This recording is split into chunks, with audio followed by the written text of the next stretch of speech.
Každý má rád Vianoce. Je ti teplo, dievčatko? A čo ti šije?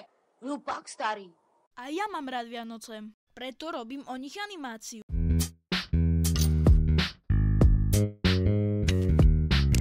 Stromček je už ozdobený.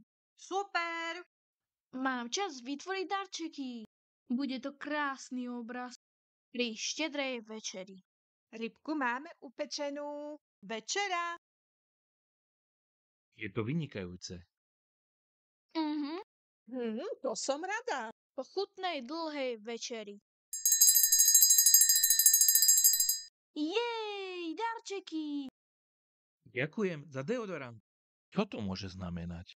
Toto bude asi pre teba, Miško. Wow, nový notebook! Ten darček je pre mňa?